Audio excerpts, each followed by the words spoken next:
যে স্বৈরার শাসন যে পতন হলো, এটা হয়েছে যার জন্য যে দীর্ঘ 16-17 বছর দেশটাকে একটা সরকার তার জিম্মিতে করে রেখেছে, তার মতো সে চালাচ্ছে, কোনো আইন কানুন নাই, কোনো কিছুই আমরা দেখতে পাচ্ছি না। এবং কি সঙ্গে থাকলে সঙ্গী এবং না থাকলে জঙ্গি হচ্ছে মানুষজন।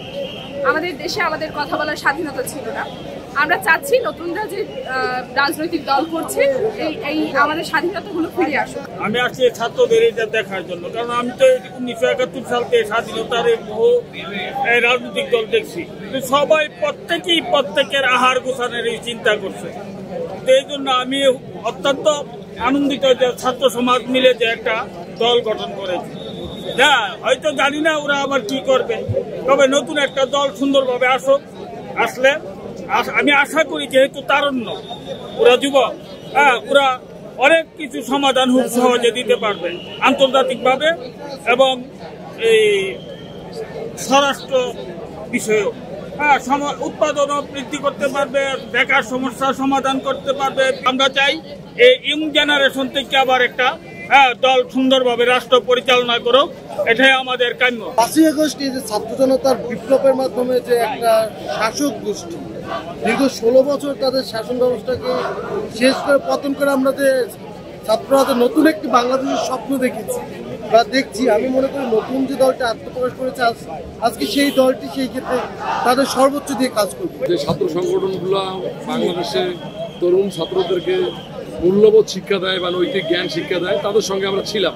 কিন্তু এখন আমরা মনে করি যে ইন জেনারেলি আপনার বাংলাদেশের কথা মাথায় রেখে পুরো জাতিকে নিয়ে কাজ করতে হবে। এখানে দল, মত, গোত্র, বর্ণ, ধর্ম নির্বিশেষে কাজ করবে। যার ফলে আমরা এই জাতীয় নাগরিক পার্টিতে আমরা যোগদান করেছি এবং জাতীয় নাগরিক পার্টিকে নিয়ে আগামীতে আমরা এগিয়ে যেতে চাই।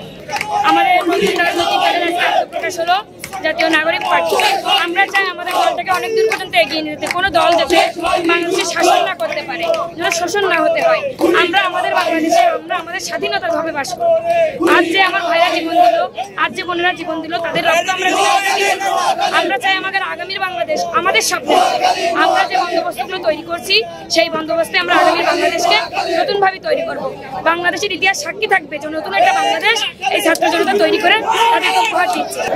ছাত্র সমাজ হাত ধরেই যে করবে বাংলাদেশ নূতন সম্ভাবনাময় দেশ। অন্যায়, অত্যাচার, হানাহানি, মারামারি, খুনাখুনি, কাটাকাটি রাজনীতি থাকবে না। শুধু সাম্যের ভিত্তিতেই এই দেশ সারা বিশ্বের বুকে মাথা উঁচু করে দাঁড়িয়ে উঠবে। এটাই হচ্ছে এই আত্মপ্রকাশ অনুষ্ঠানের মূল ভিত্তি।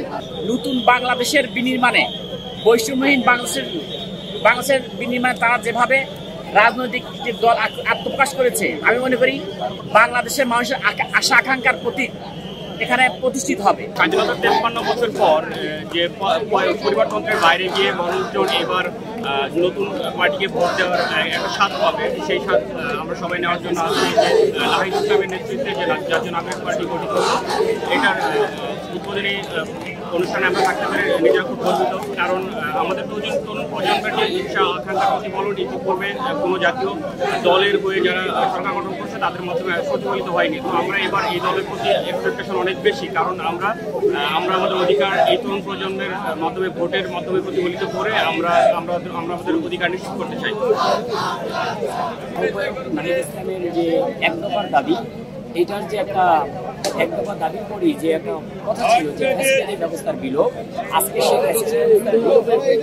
অংশ হিসেবে আজকে নতুন রাজনৈতিক দলের নাম ঘোষণা হলো, আত্মপ্রকাশ করতে, যেটা হলো জাতীয় নাগরিক পার্টি। সুতরাং এই দলের আহ্বায়ক নাহিদ ইসলাম এবং সদস্য আক্তার হোসেনের আহ্বানের বেশ কিছু তরুণ একত্রিত হয়েছে নতুন করে একটি দেশ বিনির্মাণের কাজে। সুতরাং আমাদের যে লক্ষ্য, জাতীয় নাগরিক পার্টির লক্ষ্য একটি নতুন বাংলাদেশ সমস্ত মানুষকে উপহার দেওয়া। জনগণ জড়োভাবে এটা প্রশ্ন করার কিছু নেই। আজকেই আপনারা দেখছেন যে জনসমুদ্রে পরিণত হয়েছে। কিভাবে জনগণ স্বতঃস্ফূর্তভাবে অংশগ্রহণ করছে, তার নিজেদের অর্থায়নে, নিজেদের শ্রমে, নিজেরা ইচ্ছাকৃতভাবে কিভাবে আজকে দেখছেন এই বঙ্গবন্ধু এভিনিউতে কিভাবে জড়ো হয়েছে।